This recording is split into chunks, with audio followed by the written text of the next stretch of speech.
किशोरी जी जब से मिलके आई हैं श्याम सुंदर से, तब से दिन रात ठाकुर जी को ही चिंतन कर रही हैं।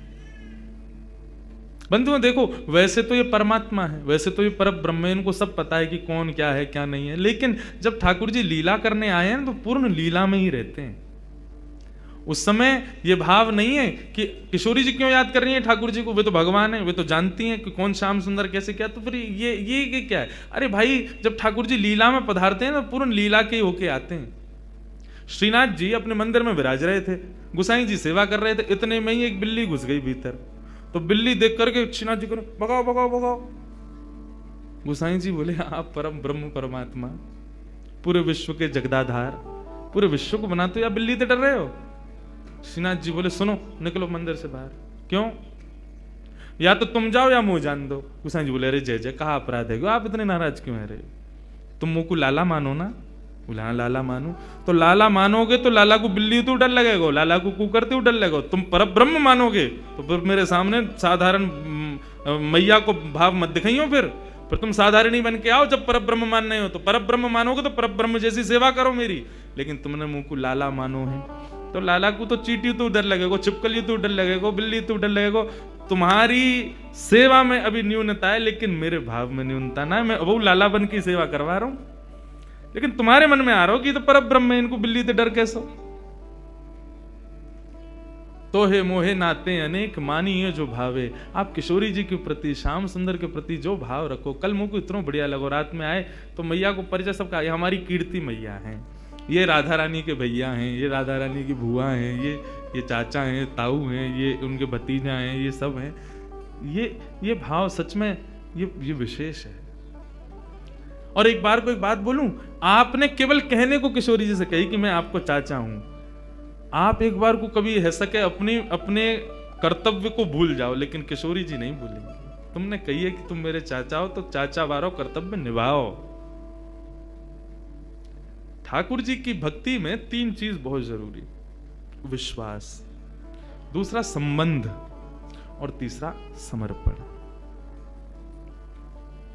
जब तक ठाकुर जी की भक्ति में कोई संबंध ना हो, विश्वास ना हो, समर्पण ना हो, सबसे पहली सीढ़ी है विश्वास। विश्वास करो, हाँ। दूसरी सीढ़ी है कोई भी संबंध, और संबंध भी आप पूछो हम ठाकुर जी से कौन सा संबंध बनाए। देखो, संबंध जैसे पुत्र होता है ना, तो आप पूछोगे नहीं कि मैं इसका पिता बनूंगा अब। अरे पुत्र हुआ तो पिता हो ही आप उसके। संबंध कभी बनाए नहीं जाते, संबंध हो जाते।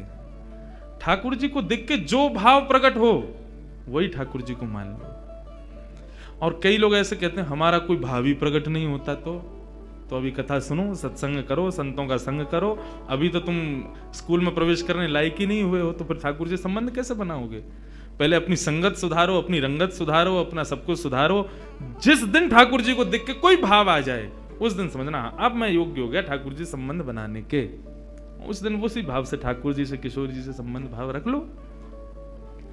तो किशोरी जी अब चिंतन कर रही हैं ठाकुर जी का।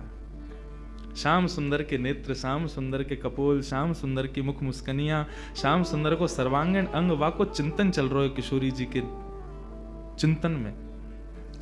और वही हाल यहां श्याम सुंदर को है, रो रात भर करवट बदल रहे हैं, बार बार विचार कर रहे हैं कहाँ है वो, कौन की छोरी आई ऐसी अपनो ऐसा पागल सा बना के चली गई है, कब मिलेगी, कब आवेगी। रोज जामे यमुना पुलिन पर खोजें, लेकिन किशोरी जी के दर्शन ना हो। मैं आज किशोरी जी ने मन बनाया, बोले आज नंदगाम चलेंगी।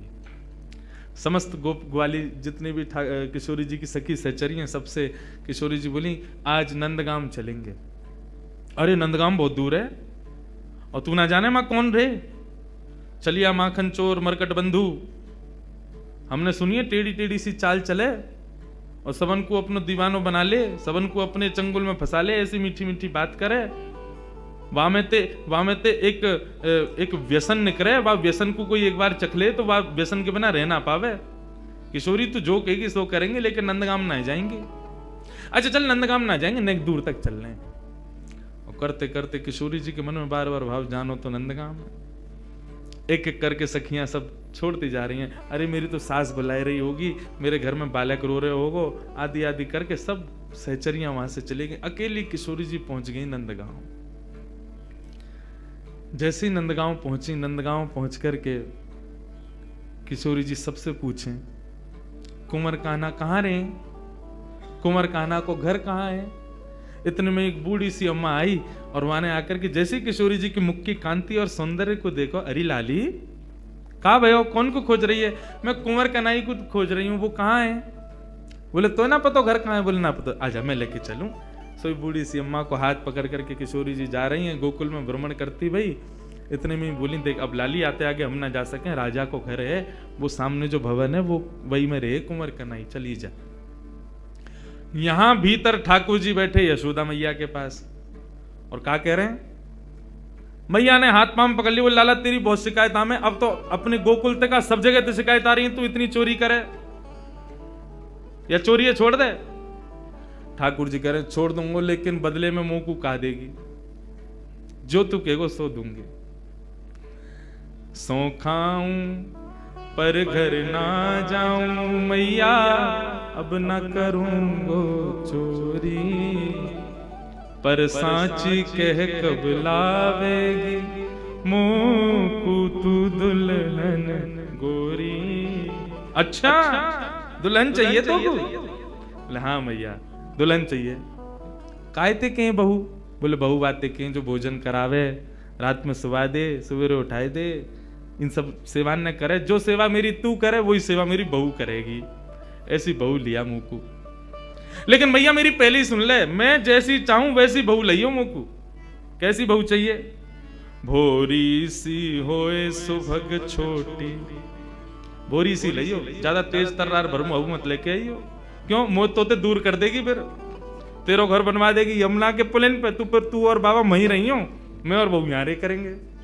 भोरी सी होए सुभग छोटी और सुवा सारी नाक आंख मोटी, पैनी सी तो नाक हो बाकी कैसी तोता जैसी, और बड़ी बड़ी आंखन वारी होए, और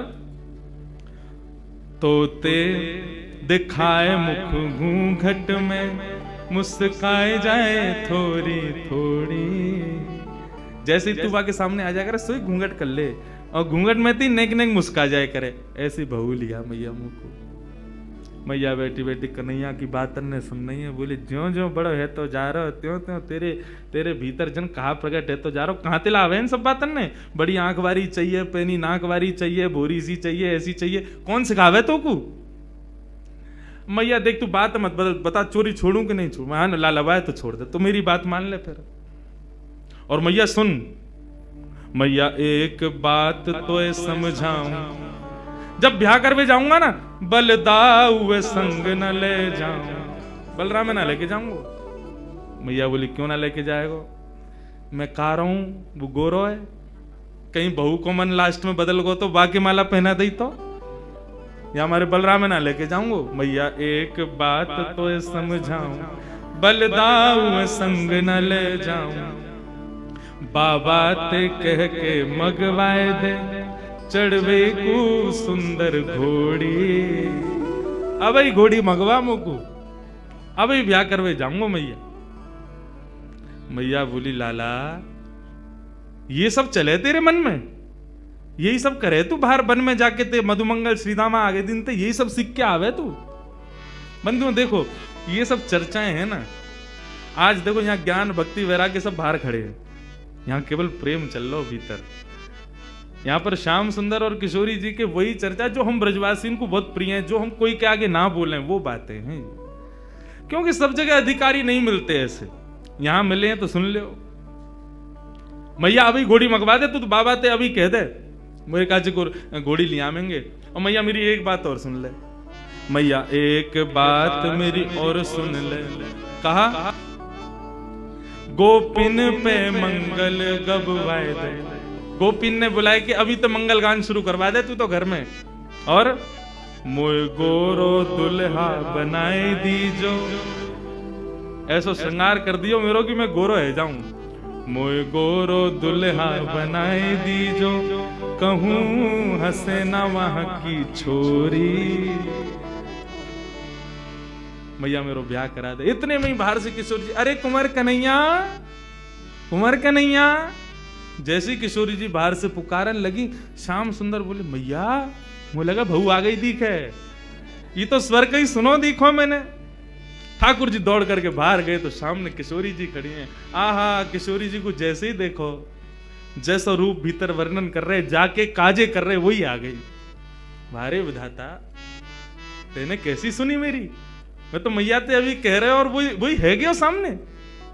इतने में ही पीछे से यशोदा जी निकल करके आई, और जैसे ही यशोदा जी ने नंद भवन के द्वार पर नन्ही सी किशोरी जी को देखो है, किशोरी जी को देख करके यशोदा मैया के मन में भाव आयो, अरे विधाता, मेरे मन में तो बचपन से ही हती कि लाला के काजे सुंदर सी एक बहू लेके आऊंगी, आदि आदि। अभी लाला की बात विनोद में सुन रही, लेकिन हे विधाता, ये जो सामने खड़ी है मेरे, यहाँ को रूप कैसा, कैसी कैसे कैसे चपल से नेत्र हैं, या कि कैसी कैसी मृगनैनी है, या कि मुस्कान कितनी सुंदर, या कि चाल कितनी सुंदर, या कि रूप कितना सुंदर। मोहित है गई। यशोदा मैया ने परिचय ना पूछो कौन है, सीधी बोली लाली निक इतकुआ। किशोरी जी पास गई, निक मैं तो कोई हृदय से लगा लूं अपने। हाँ मैया लगा लो। जैसे किशोरी जी को हृदय से लगायो, यशोदा मैया के नेत्रन से अश्रु प्रपात है लगो। ऐसी ऐसी शीतलता को अनुभव, जो शीतलता को अनुभव सदैव कन्हैया को हृदय से लगावे में आवे, वो पहली बार कोई बालक को हृदय में लगावे में आयो है। कौन है लाली, कहां ते आई है, तेरो गांव कहां है? मैया तुम बढ़िया ते जानो मुझे। कौन हो? मैं वृषभानु जी की लाली हूं। कीर्ति मैया, मेरी मैया आपकी बड़ी अच्छी सहेली। अच्छा, वृषभानु की लाली है? बोले हाँ, वही जो घोटून तक काजल लगावे का है। नहीं समझे, बड़ा बड़ा काजल लगाते हैं वृषभानु जी। हाँ वही है। हम बे ऐसे तो बड़ा बूढ़ा है, लेकिन हम तो खूब बतियाव है। आज वो बात ने बना तो रे। किशोरी जी बोली आप हमारे बाबा के बारे में ऐसे मत बोलो ना लाली, मैं कोई बुराई थोड़ी कर रही हूँ। हमारे ब्रज में तो गारी देवे तो उम्र बढ़े, हमारे ब्रज में तो ऐसा बोलवे तो आनंद ही आवे। ऐसे बिना बोले, बिना चुभने वाली बात बोले तो ब्रजवासी आगे बढ़ता ही नहीं। किशोरी जी श्याम सुंदर के संग बैठी हैं, क्रीड़ा कर रही हैं, लीला कर रही हैं। किशोरी जी के इस रूप को देख करके यशोदा मैया के मन में भाव बार बार उत्पन्न हो रहे है। इतने में ही यशोदा मैया से रुको नहीं गए, गई जाकर के तिजोरी खोल के सबरो सामान निकाल करके लाई। लाली ने कि यहाँ बैठ जा। किशोरी जी बैठ गई। तेरो श्रृंगार कर दूं? ना आप श्रृंगार मत करो, मैया नाराज होगी। कछु ना होगी, कह दियो यशोदा मैया ने कियो है। अच्छा तो कर दो। श्रृंगार करनो प्रारंभ कियो है। ऐसा सुंदर श्रृंगार करके किशोरी जी की गोद भर दी, मांग में सिंदूर भर दियो, खूब सारी सामग्री देकर के लाल चुनरी उड़ा करके पैरन में महावर लगा। आहा, कल कितना सुंदर भाव भैया सुना रहे महावर को, कि एक सखी किशोरी जी के चरणन में महावर लगा रही है, और महावर लगाते लगाते चर्चा भी करती जा रही है। तो महावर लगा के भूल गई कि मैंने कौन से पामन में महावर लगाए हो। तो किशोरी जी से पूछे, अरे किशोरी जी मैंने कौन से चरणन में महावर लगाए हो? क्योंकि किशोरी जी के चरणन को रंग और महावर को रंग एक जैसा, भूल गई मैंने महावर कहाँ लगाए हो।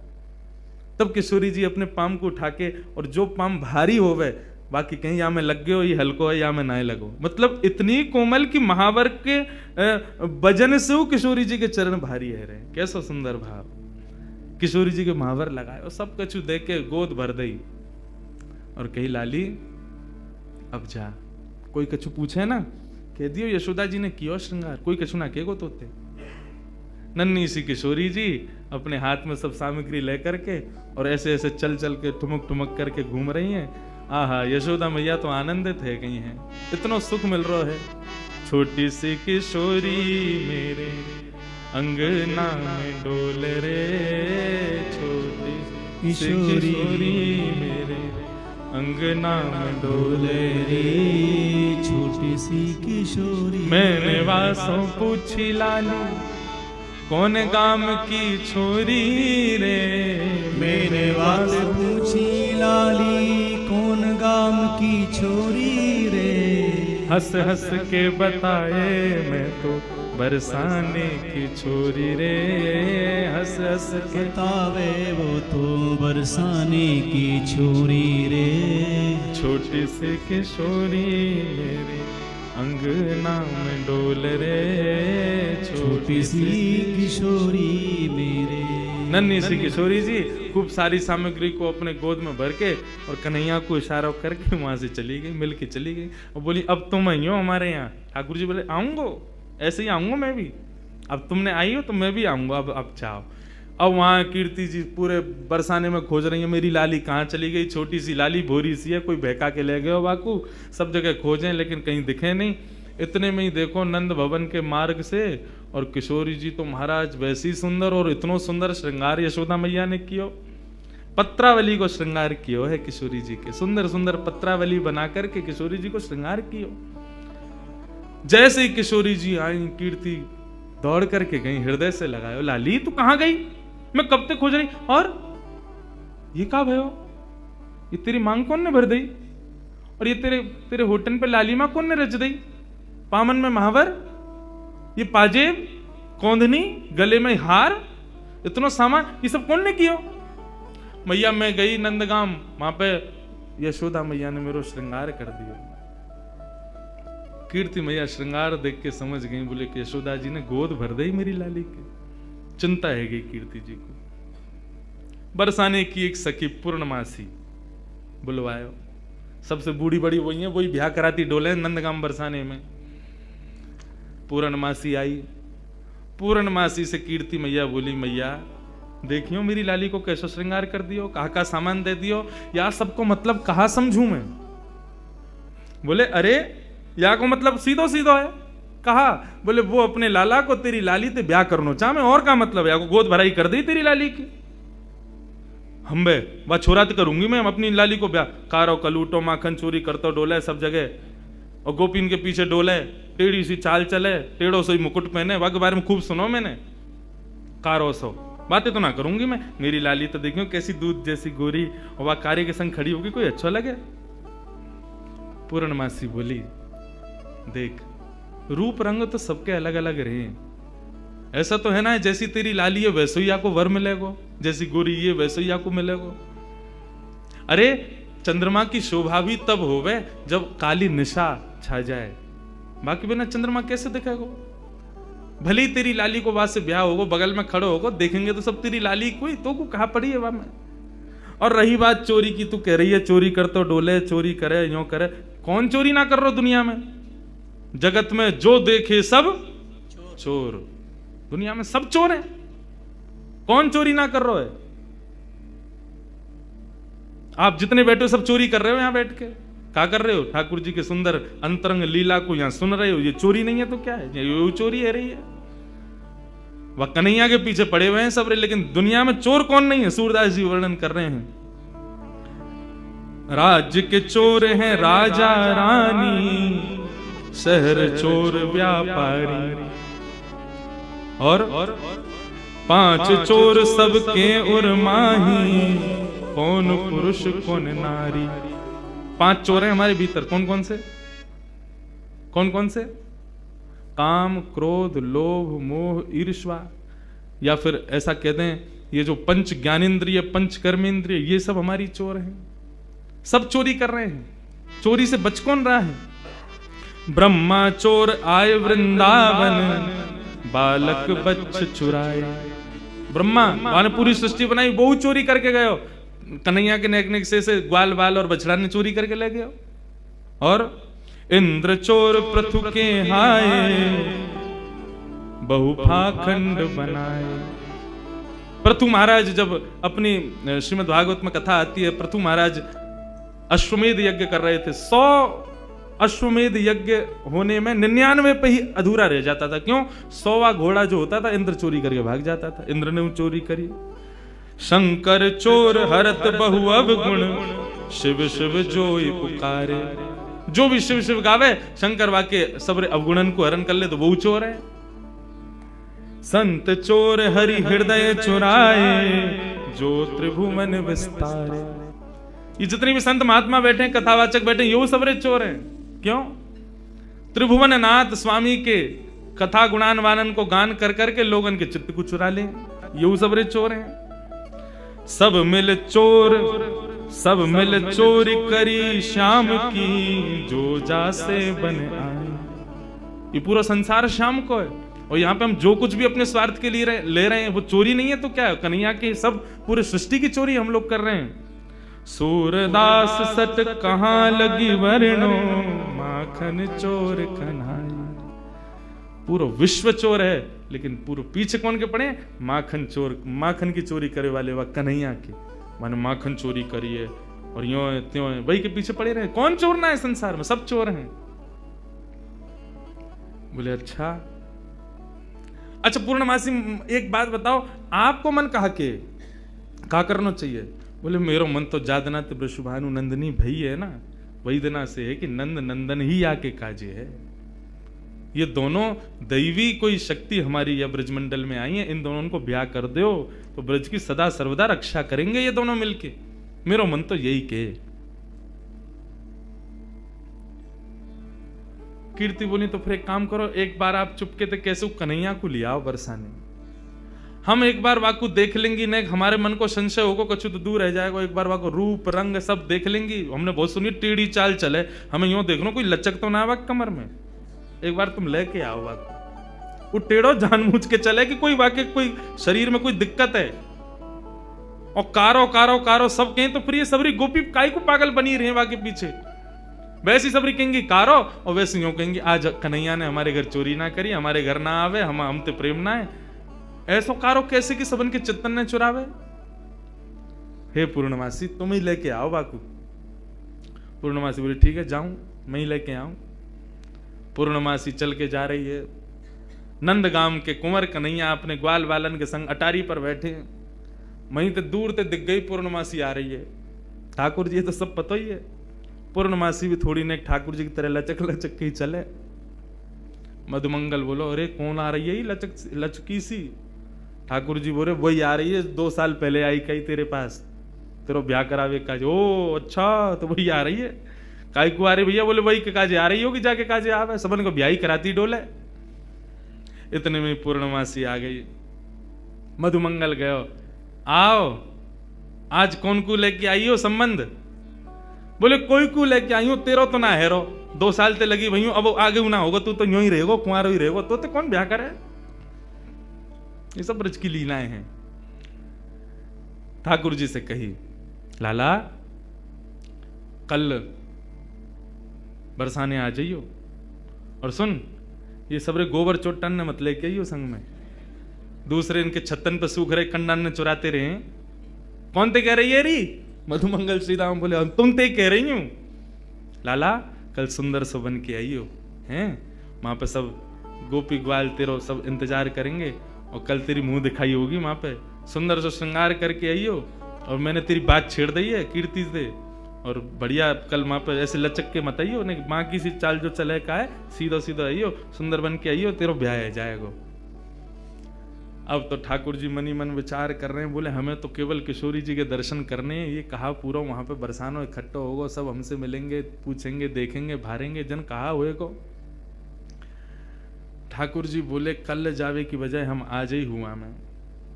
श्री मलुकदास जी महाराज का पद है, जोगी रंग भी नाया, अच्छा श्रृंगी नाद बजाया, जोगी रंग भी नाया,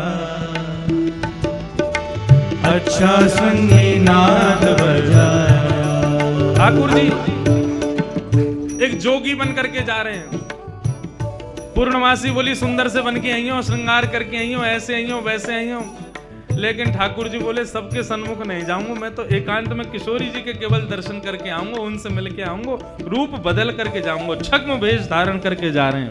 और कैसे बन के जा रहे हैं? श्री मलुकदास जी वर्णन करते हैं, ठाकुर जी जोगी बन के जा रहे हैं। जोगी रंग भी नाया, अच्छा श्रृंगी नाद बजाया, जोगी रंग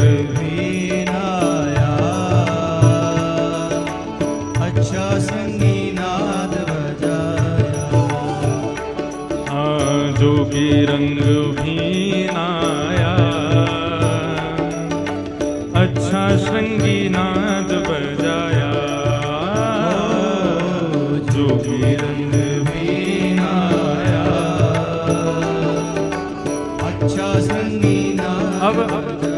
पूरे पद को सुनना, एक एक शब्द सुनना, ठाकुर जी ने कैसा श्रृंगार किया है अपना। आहा, इतना सुंदर भाव।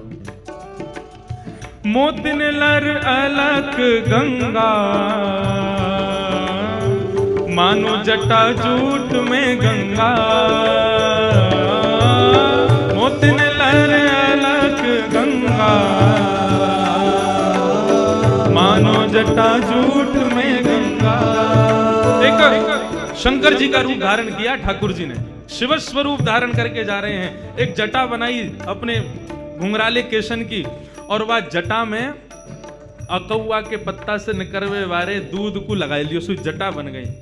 और जटा बना करके वहां में ऐसे मोतीन की लड़ लगाई कि मानो ऐसा लग रहा हो ऊपर से गंगा जी निकल रही हूं। हाँ, मोतिन लहर अलग गंगा, मानो जटा जूट में गंगा। ओ मोतिन लहर अलग गंगा,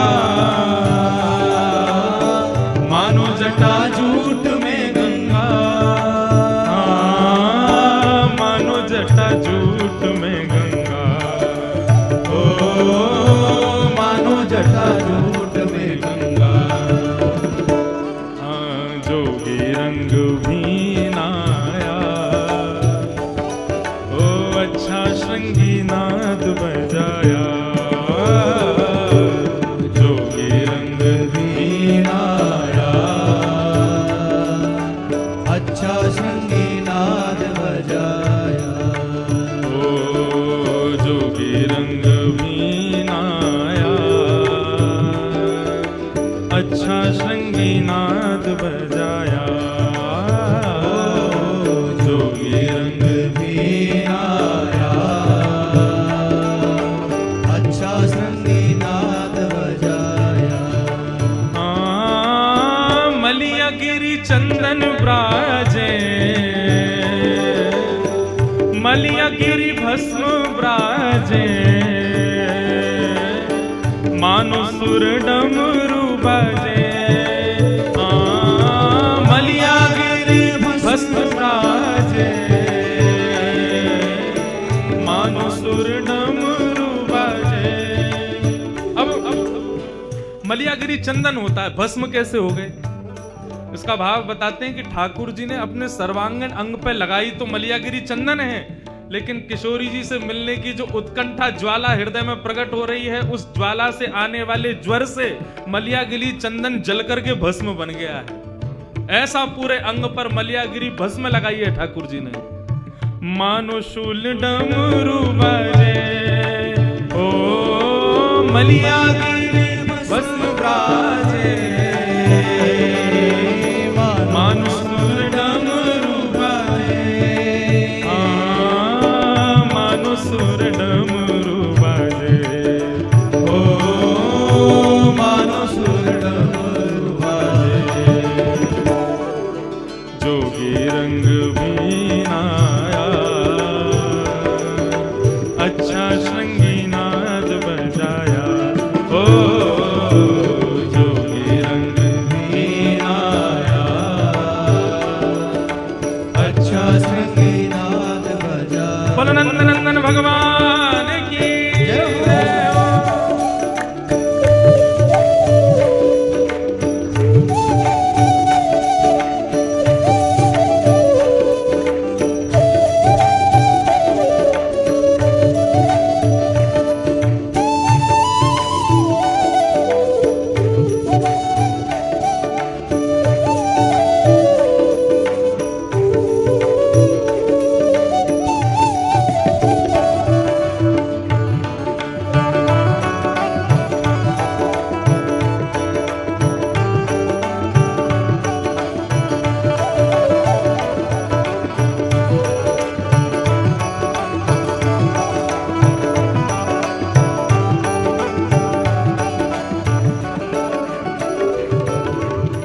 जोगी को वेश धारण करके, शिव स्वरूप धारण करके ठाकुर जी पहुंच गए बरसाना। अब बरसाने में अलग निरंजन डमरू बजाते हुए घूम रहे हैं पूरे बरसाने में। इतने में ही कछु गोपी आई, सखी आई किशोरी जी की, आकर के बोली बाबा कहाँ ते आए हो, कौन हो आप? ठाकुर जी बोले हम सन्यासी बाबा हैं, हिमालय से आए हैं। अच्छा, कहा करो आप? बोले हम लोगन की शक्ल देख करके ये बता दें वहाँ को ब्याह कब होगा, कौन ते होगा। अच्छा, ये गुण है आपको? बोले हाँ, ये हमारा गुण है। सब गोपी बोली तो फिर तो हमारी किशोरी जी को देखो आप, उनको बताओ, उनको कहा होगा। कौन किशोरी जी? बोले हमारे बरसाने की राजकुमारी हैं, नहीं उनको बताए तो उनको ब्याह कौन ते होएगा, लेके चलो हमें। अब तो जैसे ही महाराज लेकर के गए, किशोरी जी के सन्मुख जाकर के जैसे ही खड़ो कियो है, इनको बताओ, इनको ब्याह कौन थे होगा। ठाकुर जी पहले तो बहुत देर तक देखते रहे, मंद मंद मुस्कुरा रहे हैं। किशोरी जी भी नेत्र देख के समझ तो गई ये कौन आए हैं बन के। बाबा आप बतावे आए हो, देखवे ना आया है, घूरो मत, हमारी किशोरी है। बोले ना मैं तो बस ऐसे ही देख रहा हूं। ये बताओ कालो टीका लगाओ कि ना इनके कान के पीछे? उन्होंने लगाओ, अभी लगाओ, नजर